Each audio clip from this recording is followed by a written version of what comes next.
Matmania è un videogioco realizzato dalla Technos Japan e pubblicato dalla Taito nel 1985 col titolo originale di The Pro Wrestling Network, Exciting Hour. Matmania è universalmente riconosciuto come il primo videogioco di wrestling ad aver avuto una facile giocabilità.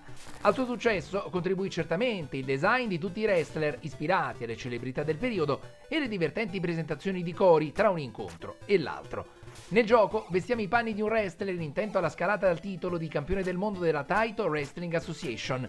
In Matmania viene indicato sommariamente come Player One, ma da Mania Challenge, uscito l'anno dopo, sappiamo che il suo nome è Dynamite Tommy. Secondo alcuni sarebbe ispirato al wrestler britannico Dynamite Kid, che molti ricorderanno anche per essere stato membro dei British Bulldogs. Secondo altri, il main character somiglierebbe a Kerry Von Erich, bellissimo quanto sfortunato wrestler, morto suicida nel 1993.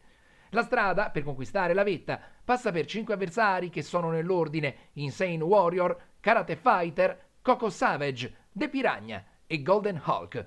Regolato quest'ultimo, conquisteremo la cintura e un bacetto e li affronteremo nuovamente in ordine casuale, fino a quando non verremo sconfitti. Non è possibile continuare se perdiamo è game over. Non essendo un gioco a termine, non è prevista una schermata finale.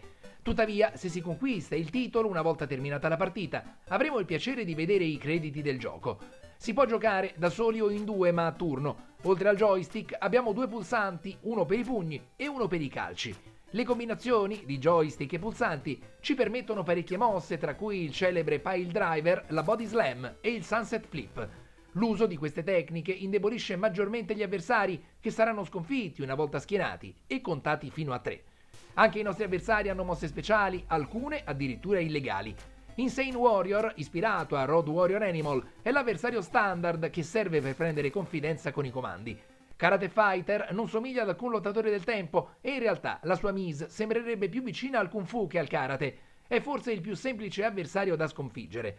Coco Savage, ispirato secondo alcuni a Bobo Brazil, per altri a Junkyard Dog, è l'avversario più temibile, molto più del campione. The Piranha, ispirato a Mil Mascaras, è una sorta di Insane Warrior che però utilizza anche tecniche illegali come lo strozzamento. Infine Golden Hulk, chiaramente ispirato ad Hulk Hogan. Sebbene sia il campione, non è per niente difficile da sconfiggere, nonostante un ventaglio di combinazioni niente male, tra cui spicca l'Atomic Leg Drop, il marchio di fabbrica di Hulk Hogan. In Matmania si perde ovviamente se si viene schienati e contati fino a 3, se si resta fuori dal ring per 20 secondi e se scade il tempo. Visto che non c'è alcun indicatore per l'energia, il nostro unico punto di riferimento è la musica, che assume un ritmo molto più veloce quando abbiamo subito troppi colpi.